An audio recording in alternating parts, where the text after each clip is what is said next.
Welcome to the 50th episode of the First Person Podcast and the last episode of the year 2021. As this is our 50th episode, we want to get meta and look at our current state of academia and game studies. A lot has changed over the course of FPS's life, and there have been some wild developments and stagnation in the field. Today, we are joined by one of the original members of the FPS team, Emma Vossen. Since September, she has returned to the Games Institute as a research communications writer and teaches in the Game Design and Development program at Laurier University. We'll be learning about her experience in game studies and engaging in a discussion of how things are in the field and where we want to see it headed. But first, let's introduce the voices you'll be hearing on the podcast. Who are you, and what have you been playing? Hi, I'm Emma. You just heard all about me, so I won't say much more. Right now, I'm playing Ori and the Blind Forest. All right, I'm Alex. I'm the commentaries editor here at First Person Scholar, and lately I've been sort of bouncing between Demon Souls, Scarlet Nexus, and I just started Bugsnax, which is very weird and enjoyable so far. Hi, I'm Patrick. I am the co-EIC of FPS, and I'm alternating two weird open world games. I'm playing Judgment, which is like a Yakuza spin-off where you're a private detective. It's kind of like Phoenix Wright and Streets of Rage mixed together in this weird hyper-real open world that also is very robotic. And then I'm also playing Death Stranding, which is, convoluted and heartwarming and scary and calming all at the same time. And my name is Giuseppe Femia, or Joey, and I've been playing AFK Arena because I take it everywhere with me because it's on my phone, and I love it, and my friends make fun of me for it. Anyway, so we're here to talk about game studies. Yeah. And we're going to start off with a couple questions posed to Emma, more specifically just her experience with it. So, Emma, what initially drew you to the game studies of academia? Yeah, that's a great question. And thanks for having me. I didn't realize when I agreed to this that it was the 50th podcast, which is really cool, having been on some of the first podcasts to be here now. So thanks, guys.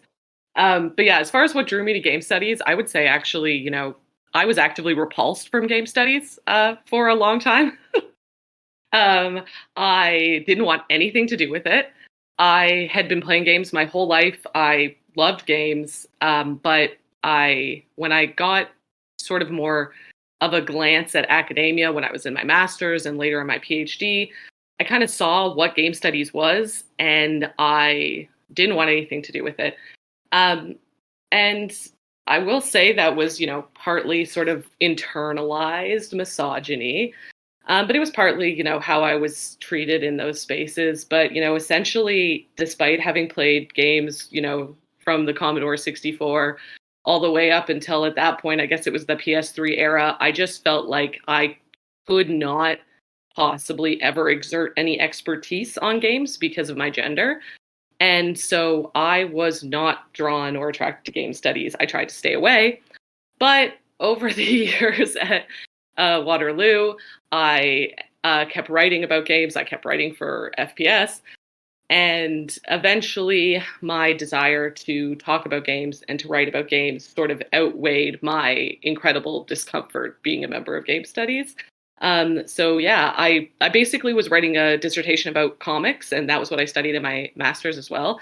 And it wasn't until Steve Wilcox, the founding editor of FPS, asked me to take over as editor-in-chief when he wanted to step down. That was when I said, okay, well, now's the time. I have to just admit that I'm in game studies and have been doing game studies all along. I guess wasn't really ready to make that transition. So that's when I made that transition. I know that's a very convoluted answer, but Emma, I'm wondering. So you said, I was wondering if you could clarify on this. You said, you were originally repelled by what game studies was, and I think that maybe especially for some of the sort of more like the fresher game scholars who are listening to this now, it might be enlightening to sort of clarify what it was you saw at that stage that you found repellent. Yeah, that's absolutely a fantastic question. So I think that it's sometimes hard for people to fathom, even like just how much game studies has changed in the past 10 years. When I first started hanging out with game studies scholars and reading game studies scholarship, one of the dominant assumptions was that people were absolutely sick of hearing about issues of gender and race and sexuality in games. They were, this is pre tropes versus women, pre Gamergate. People were sick of it. Anytime you brought it up, you would get shut down immediately. I was told that any research that had been done about gender and race and sexuality was not game studies. You know, the work of Adrian Shaw, I'd been told, wasn't game studies. And to me, that was the game studies work that was the most interesting to me. And then, of course, there's the ludology, narratology debate and everything being involved with that. There was this aspect of, if all these women before me had been told that studying narrative wasn't game studies, then how could what I wanted to study, which was games culture, which was gender, which was race, which was sexuality, like how could that ever be considered game studies if people literally writing about narrative in games was considered not game studies via the ludologist and other founders of the field. So that's kind of what I mean about repelled. You know, other academic fields like comic studies really welcomed me with open arms.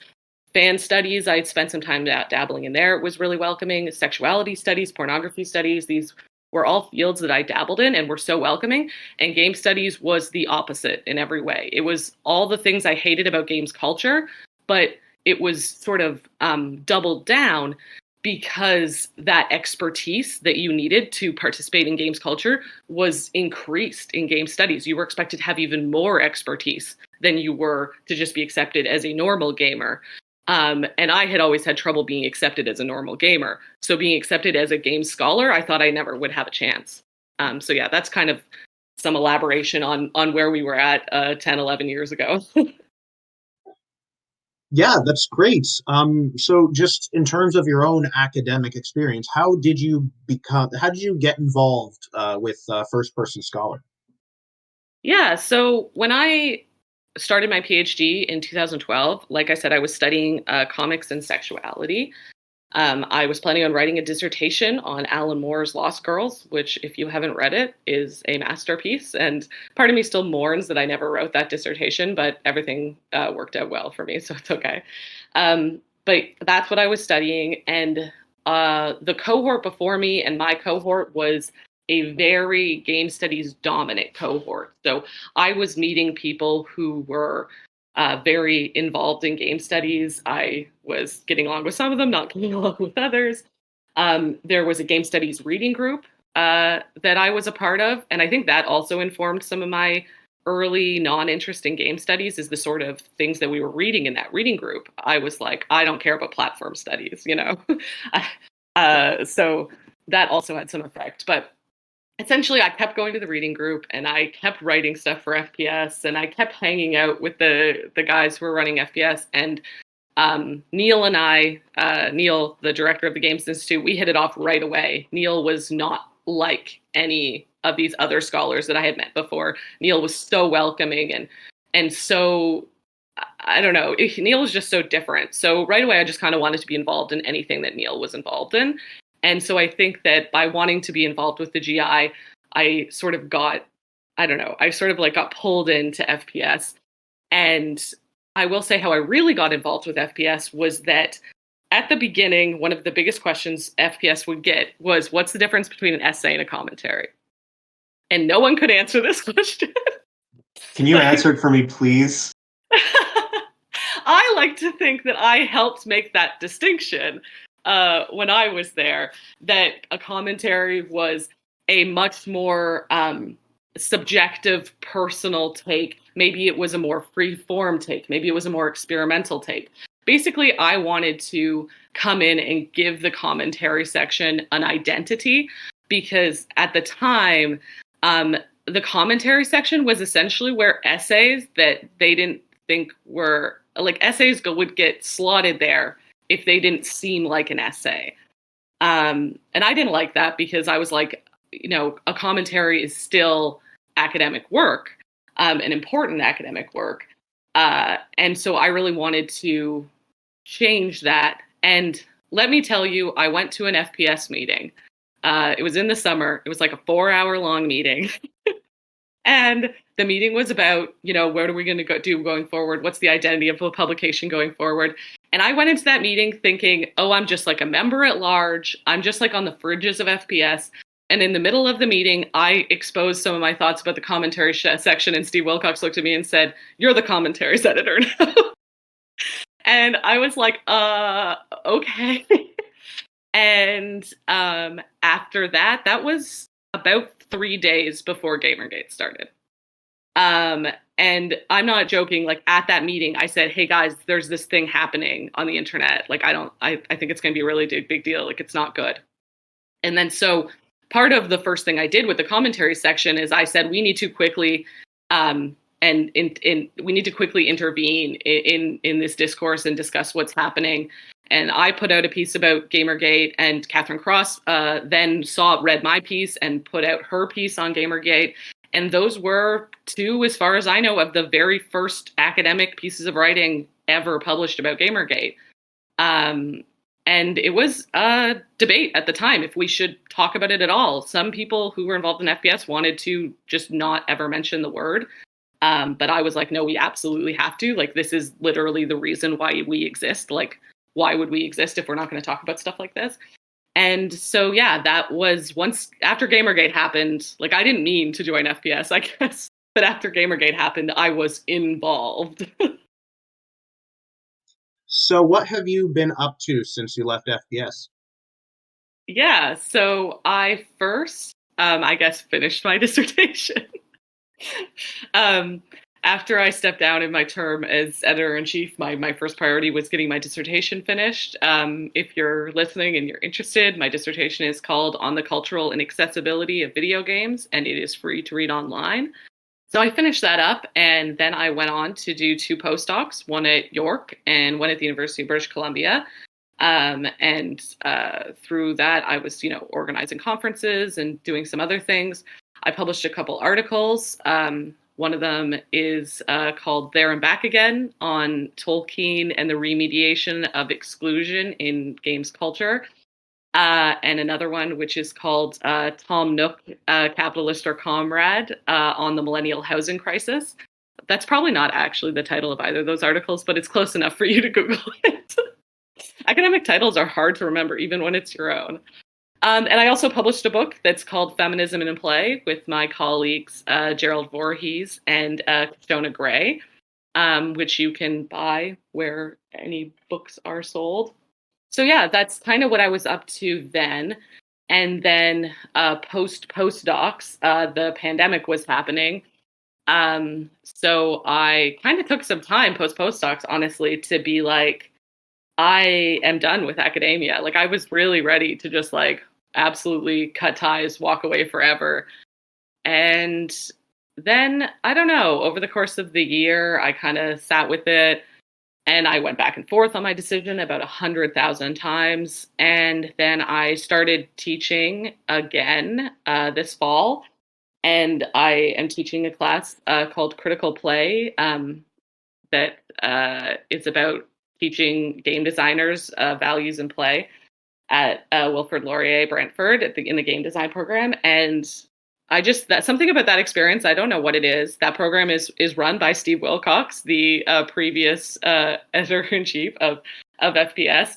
And I think working in this program that Steve and Scott designed that's so good, I don't know, it really made me want to stay, I guess, at least for now. So I'm kind of back on, I'm teaching part-time, I'm doing research communications part-time, and then I'm also on the job market looking for work and working on a new book, which is called Game Studies Historiographies, with my colleagues Carly Kosarek, Alicia Karabinas, and Cody Major. And that book is addressing, I guess, a lot of the things that we might talk about today. It is a historiography of game studies. So it's looking back at the history of game studies and really examining like how we got here, where we fucked up, where we went wrong, how we can fix those things, how we can reconcile all these sort of like deep inequalities in game studies moving forward by looking backward. So that's what I'm working on right now. That's awesome that we have you on here as you're working on this book about game studies in general. I'm curious, what, if it's not too personal, what kind of made you want to step away from game studies? Yeah, that's a great question. I mean, it wasn't so much that I wanted to step away from game studies at that point. At that point, I knew that if I was going to be involved in academia in any way, shape, or form, it was going to be in game studies. It's funny what 10 years can do. I went from being like, I want to be involved in academia, but not in game studies, to I want to be involved in game studies, but not academia, is where I came about out at the other end. And I think the thing is that just over the past 10 or so years, I've taught so many courses, I've given so many guest lectures, I've gone to so many conferences, I have been really deeply involved. And yet, as anyone will tell you, it is incredibly hard to get a stable job doing this work. And also, then you see how cutthroat it is for people who do have those stable jobs. The publication system in academia is broken. The tenure system is broken. Teaching is broken. Contract teaching is especially broken. And I was like, I just want to find a nice stable job where I can collect a paycheck and not have to think about any of that. I feel that. Also, part of that year off was me applying to every other type of job and getting kind of the same spiel every time, which is just like, wow, we think you're really great and like you're such a qualified candidate, but like, don't you want to be in academia? Like, aren't you overqualified for this work? Aren't you? It's equally hard. I think people will say like, oh, it's hard to find an academic job, but it's so easy to find another job. But once you've specialized to a certain degree, it's hard to find a non-academic job as well, at least a good paying, stable one. So that was also a struggle. I feel like even since my master's, I come out of interviews and people say like, well, you should be a teacher. Like, clearly, like you want to be a teacher. Like, I don't believe you want to work in the shoe store or whatever. And that's always been a struggle for me. So I think that I kind of came around and was like, you know what, I'm just going to keep doing what I do and taking opportunities that align with my values, like working in the game design program at Laurier Brantford, like working at the Games Institute. And hopefully that right job for me will come up that is in academia, but that also aligns with my values. And if you are listening to this and you are someone who thinks you might have a job for me, please, dear God, email me or DM me on Twitter. I want to jump in with something here. This is sort of one of the reasons I was excited to hear that you were doing this episode. Is that so early on in your tenure with FPS, the website published an article that was called "What If We Perished?" in response to the sort of publish or perish paradigm. And there was also either you did a YouTube video or a podcast episode. There we go. The thing we're doing right now. And I can tell you exactly where I was when I listened to whatever format that was, because it was like, it has had a massive impact on the way I've thought about my academic career ever since. It's also sort of poetically, I was, in like this perfect encapsulation of academic life. I was in the midst of a very long bus ride across Toronto in order to pick up an envelope from the house of one of my shirk referees because she had gone into labor. And had nevertheless printed out the reference letter and left it for me on her porch, which is, just this ridiculous encapsulation of academic hustle culture that I was listening to as this thing was happening. And I was listening to your piece as this thing was happening. And so I guess I just wanted to sort of flag that as, you're someone who I think has been really outspoken about the sort of the relevance of non-academic channels. And I think that's also a big part of first-person scholars' identity. And that, people listening to this and interested in, these sort of discussions about what it means to stay in the academy and to leave should really have a look at those pieces. Yeah, if I can expand on that. So that all started, obviously everything that is in those pieces is something that I had been thinking the whole time I was in academia. And I think a lot of it comes from coming from a very poor working class background where, my family members didn't didn't go to university. I was the first person in my family to go to university, let alone to get a PhD. So everything in academia was sort of made strange to me by the fact that I had grown up in this very economically constrained environment that couldn't be further from academia. And that whole series of work started when Neil pulled me into his office and was essentially like, hey, the Shirk Storytellers competition is coming up. I think you should submit something about your work with FPS. And how the Shirk Storytellers contest works is you cannot submit to it unless you have Shirk funding.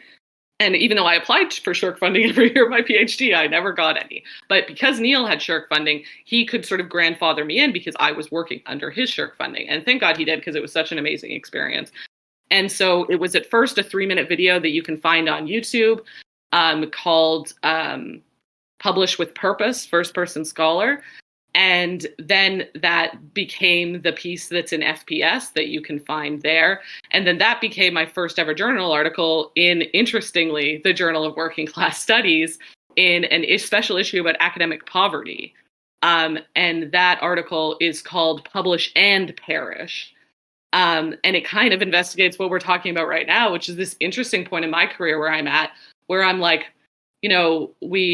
we grew up with this idea in academia of publish or perish. Well, I've been publishing. Oh man, have I been publishing?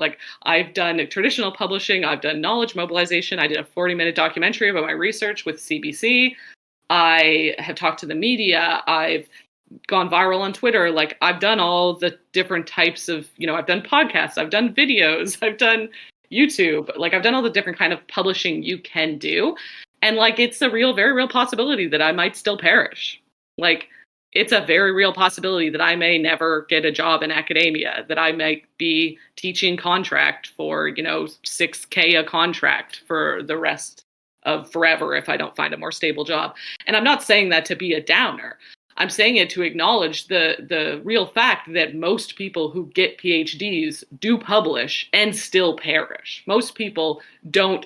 It's not a meritocracy, I guess, is essentially what I'm saying. So that gives some sort of context to that work. That's, I guess, the other side of, that's my work essentially about middle state publishing.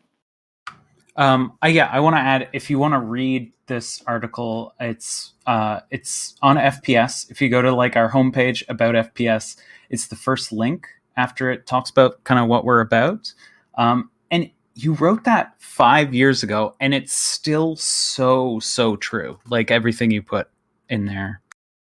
Thank you so much. All right. So, fighting off a small existential crisis over my academic career, let's go on to some more general questions. Basically, this goes out to everyone now.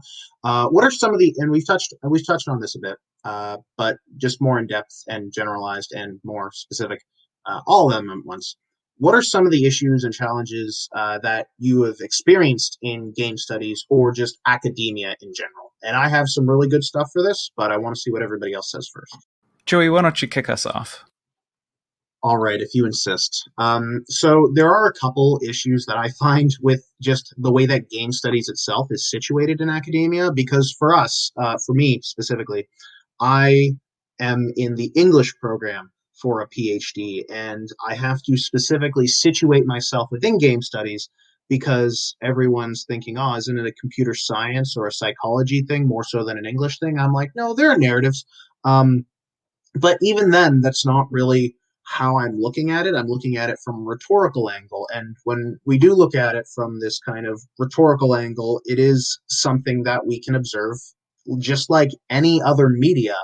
But with game studies, or specifically video games or role-playing games, it isn't seen the same way as if I were talking about a novel or a book, because anyone could probably find H.P. Lovecraft online somewhere, but not everyone is willing to play through all 5 Halo games just for me to make the commentary that Master Chief is in fact asexual. And it's weirdly situated where it should be considered this newer form of literature or this newer form of narrative driven discourse. But there's so many barriers to entry just in terms of even some of the older academics getting there, that it doesn't feel like it's properly fixated in academia yet. Does anyone else get that feeling, or is this just a very private understanding that I have? That's one thing that kind of turned me off of Waterloo, is like Waterloo has the Games Institute, which is so awesome. But in order to be a student at the Games Institute, you have to either be in English or in sociology, which, which like I find very confusing. I know when I was applying with my dissertation to different places, they kind of had departments for like screen studies or media studies, but really they were still like kind of like old school film studies, and that was really disheartening. So I feel like it rings true for sure. Yeah, and like just to expand on the thing with the GI is that, just in case anyone's listening and is thinking about applying to Waterloo, any student from any discipline can work at the GI. You can become a member of the GI, but you can't apply to do your PhD at the GI or do your MA at the GI. And it's interesting because you can't apply, for grants as a researcher at the GI. You have to do it from your individual department. And, I would love to live in a world where we're basically post-disciplinary, because I feel like at this point, disciplines are just weighing us down. People talk about like interdisciplinarity and multidisciplinarity, but like we just need to like move past the idea of disciplines altogether, because it's just a waste of our time. And the GI is the sort of place where like we could absolutely do that. But because the GI still has to be situated in the university system, like it's not possible. Like it's just not permissible. It's not allowed. And so there's, on the one hand, there's very much this narrative, like the university wants interdisciplinary work to be done, but it still has to be done within the departments, because departments have budgets, and those budgets make up a larger faculty budget, which makes up a larger university budget, and so on and so forth. So yeah, it's so complicated. And I do think it's interesting because the graduate program in English at Waterloo has become a catch-all of people who are interested in doing weird shit, essentially, because there's not really a lot of options that to do that weird shit for PhD departments in Canada. I like what you brought up there about this idea of moving or aspiring towards a kind of post-disciplinarity, and that's why I'm actually sort of a bit contrarian as to this question, that I don't know that game studies needs a sort of as a sort of agglomeration of research practices and researchers. Really seems to sort of come from in its origins and also in its practices, seems to come from a lot of different disciplinary backgrounds and ask a bunch of different questions about games that are in really productive conversation with one another sometimes. And so, the idea of it needing this sort of bounded disciplinary toolkit, I think, can be quite limiting. Yeah. And another thing is, maybe, speaking to that post-disciplinary move, I mean, sort of ironically, I guess, I have started distancing myself from identifying as a game scholar, not because I think there's anything wrong with the term, but because I don't think I think in calling myself a game scholar, I distract from the nature of the questions I'm actually interested in about games, which are more sociological or maybe sort of media academic. And so I'm, especially as I'm applying for jobs these days, I'm marketing myself as a sociologist and or a media scholar, because I think that, games are at the core of my research, obviously, but they are not the nature of the questions I'm asking. Yeah, and like that's kind of the problem, is that there's kind of two approaches of thinking about it. Like in an idealistic sense, if we woke up tomorrow and capitalism was over, then I think that we would build a very different game studies than the game studies that we have to build under capitalism. And, part of that is that there are no game studies departments. There are just departments that do game studies. So if you want to get a job, like you do have to present yourself as a media scholar, as, someone who studies visual media, visual rhetoric, as someone who studies digital media at large, because unless you are applying to teach in a game design program, of which there are very few, and they have very, very few staff, instructors, then, you have to go broader than that. And it's unfortunate because part of me does wish there was a game studies program that I could apply to teach in. But even though I don't idealistically think that that's what the field needs, it's like in a very practical sense, I'm just like, I need a job. So with all that being said, what is it that's keeping us in game studies? I love, my sort of, when I first encountered game studies was, I feel the polar opposite to when Emma came into it, and probably in no small thanks to Emma and people like her, making it just this kind of, and I guess I'm speaking more of like the Canadian game studies scene or whatever, and like CGSA in particular is just this like this space that's kind of all about equity and accessibility and like looking at sort of the problems of, greater game studies, greater games industry, and looking at solutions and like really kind of propping up really exciting research that's, I guess, more about like accessibility and equity and making the world better through games, I guess. So that might seem a little like wishy-washy, but that kind of energy is what really attracts me to game studies. I think I agree. And, as you said, Patrick, this is, I think, largely due to, the efforts of the generation of scholars that came before us. But when I, started attending my first conferences, what really struck me was the sense of collegiality, the sense of a sort of mutual enthusiasm for each other's work. I remember, as I was starting to learn about the layout of Canadian game studies, just getting really excited about places like the Games Institute and about, institutions like First Person Scholar, frankly, where I was like, these people are doing really cool work, and the way they relate to each other around this work is really exciting to me. And the sort of, ethos they have about research was very fresh compared to, some of the maybe more hierarchical, communities you see around other, I'm not going to use the word disciplines, research areas. And that was, I think that's still sort of where I'm at, is whatever, department, fingers crossed, whatever departments I end up being hired to work in. I still want to be going to the game studies conferences, and I still want to be engaging with game scholars. That these are still the people who are doing work in such a way that I want to be in dialogue with them. I have thoughts, but if anyone else wants to go, I've talked a lot. No, that's why we have you on. Go. It's your episode. Okay.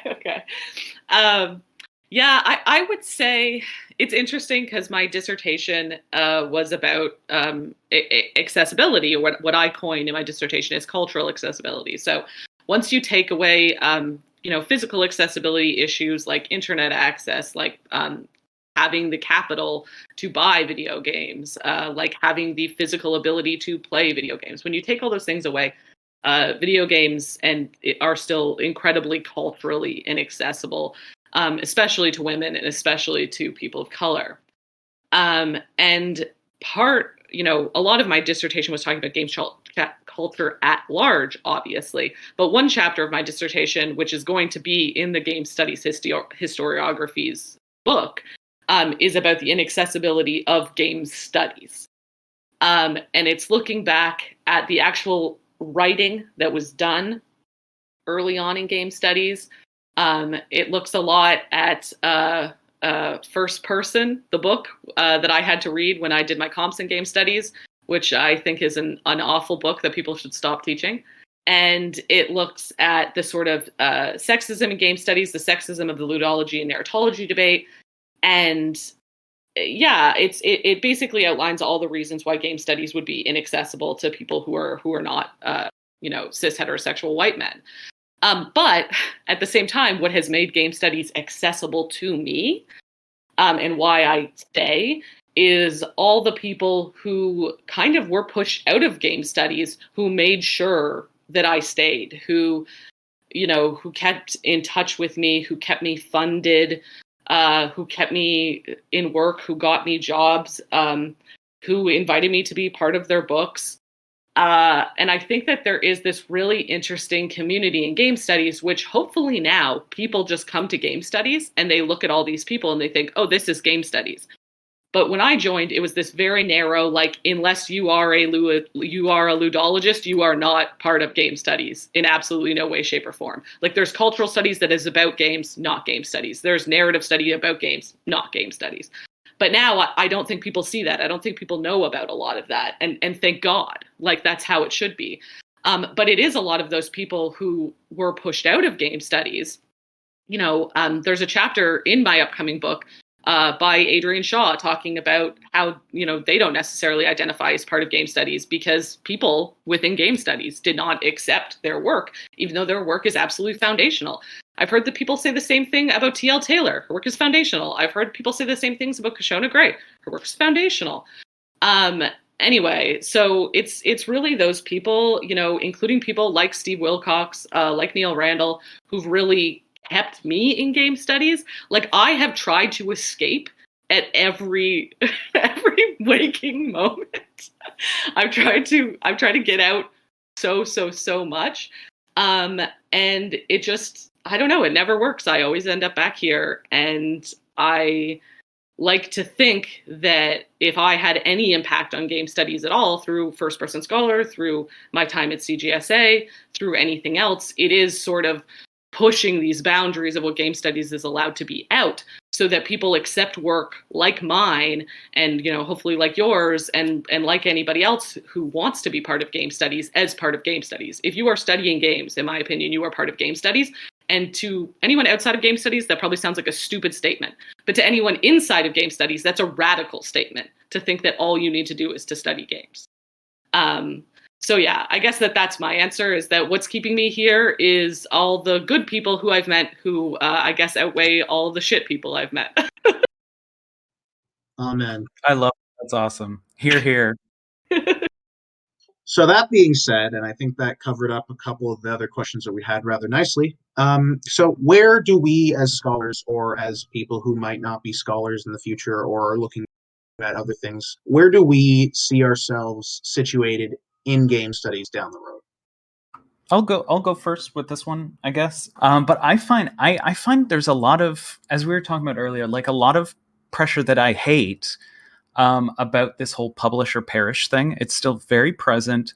You always hear everybody's sort of like specific rules about, how much you need to publish to get a good job, and like how much contract work you should get before, you get the stink of contract on you and you won't get like a tenured position. That it's, and just the idea of like, there are no solid rules. It's all very precarious. Even when you get a tenured job, it's not, like wine and roses. There's still a bunch of pressure. I feel that I love game studies, but I don't know if, like, I kind of wish, like, we could, as we were talking about post-disciplinarity, can we have sort of like a post-academia with game studies or like, I don't know, like have more places like the Open University or something where we can just offer, media criticism to, for free and that sort of thing. I mean, this is a very, I guess, utopian idea, but I feel like I would love to be a part of a, I guess, post-academic game studies area for teaching. I can throw in mine. Mine has more to do, I think, with subject matter. I have like my own thoughts about the academy, and I largely agree with what you're saying, Patrick. So I'll skip that part. But I'd be really interested, and this is sort of speaking to Emma's earlier comments about the accessibility of video, or the lack of accessibility of video games. I think if we're interested, in game studies that's interested in a sort of wider reaching engagement with, like the issues, important sort of social and political issues.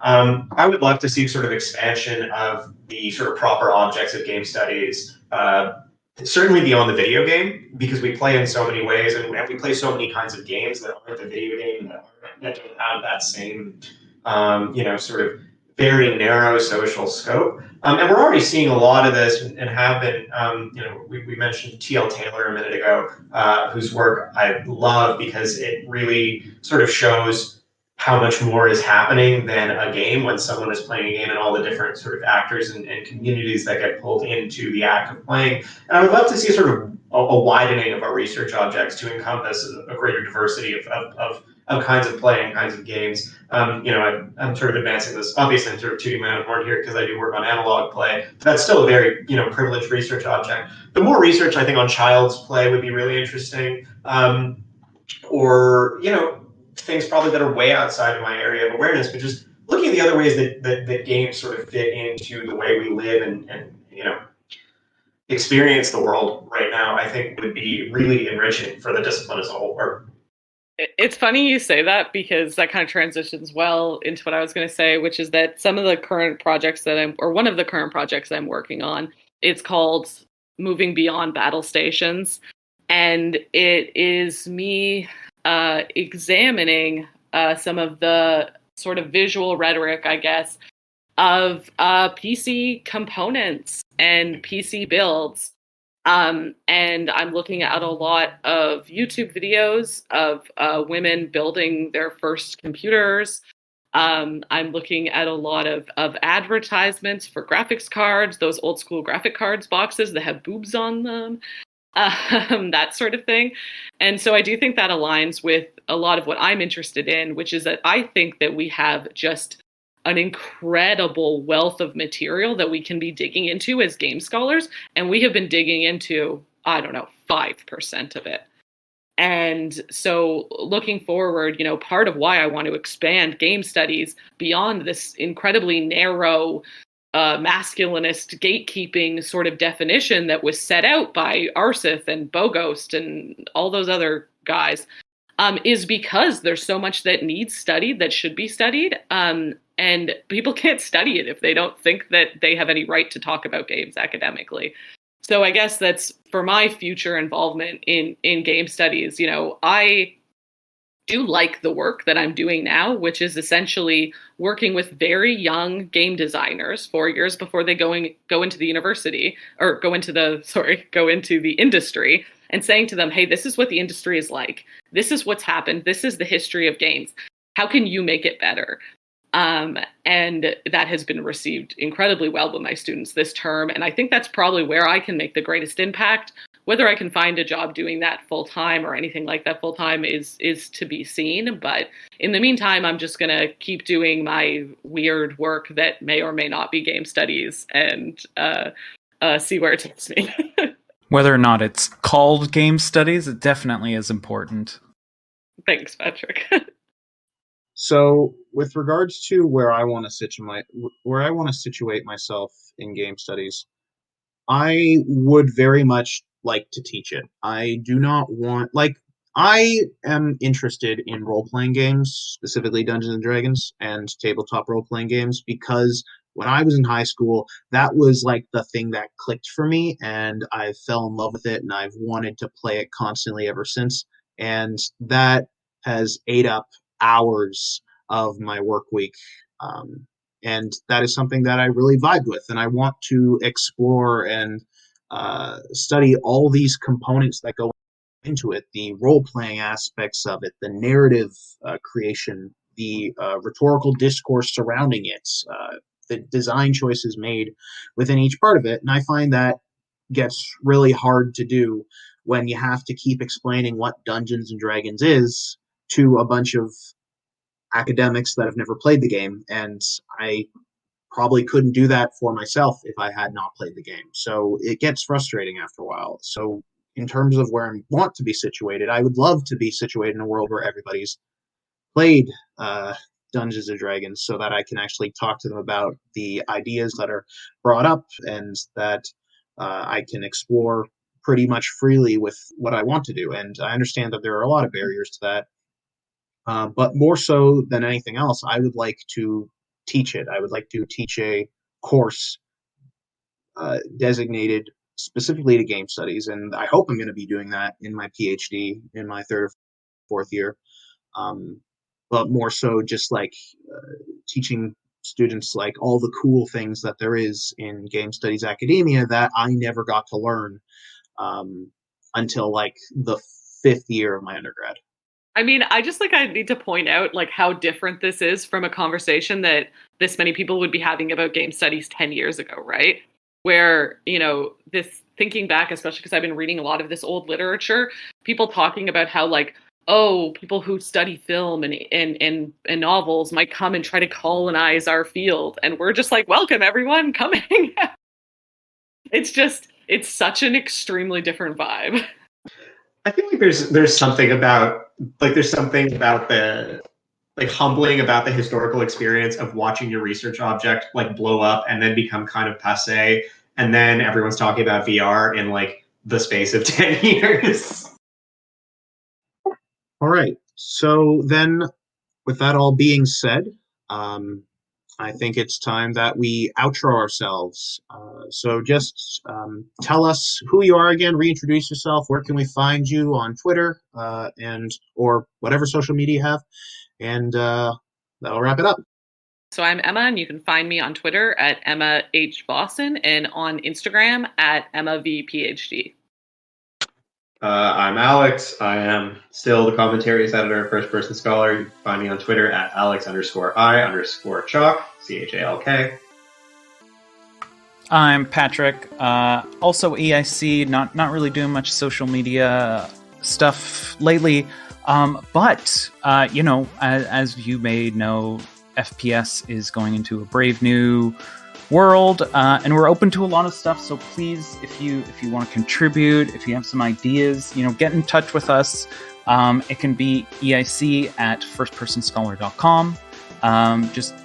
Or if you want to contribute, we have the essays at First Person Scholar, commentaries at First Person Scholar. Maybe you now know what a difference between an essay or commentary is. If you don't, we'll help you figure it out. But yeah, get in contact with us. And I'm Giuseppe Femia. I'm the podcast host, and you can find me at _foolsbait on Twitter. Thanks for listening to the First Person Podcast. You can find us at FPS Weekly or start a conversation using the hashtag #FirstPersonPodcast on Twitter. First Person Podcast is produced by Giuseppe Femia with support from the Games Institute at the University of Waterloo.